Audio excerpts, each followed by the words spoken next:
On reste dans la région, en Tunisie, 15 mois de prison pour Rached Ghannouchi, le chef du mouvement d'opposition Ennahda. C'est une décision en appel de la justice tunisienne.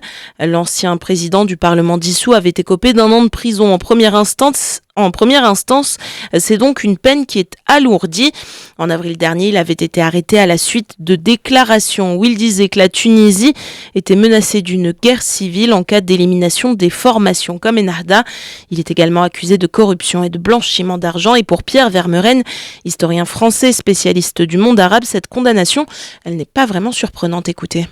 C'est pas très étonnant qu'il ait des démêlés avec la justice parce que tous les Tunisiens pensent qu'il est très largement responsable, non seulement bien sûr de la situation économique et politique dans laquelle se trouve le pays, mais aussi d'avoir été un des instigateurs des violences qui ont entamé, disons, la crédibilité des autorités tunisiennes durant la transition. Il a été accusé d'abord d'avoir laissé gonfler le terrorisme, les mouvements salafistes, voire d'avoir aidé au départ des jeunes Tunisiens faire le djihad, d'avoir été à tout le moins informé ou en tout cas d'avoir protégé les assassins des 2 personnalités politiques. Donc le dossier est très gros et finalement les accusations qui tombent sur lui sont relativement modestes. La justice, on le sait, est aux ordres du nouveau président.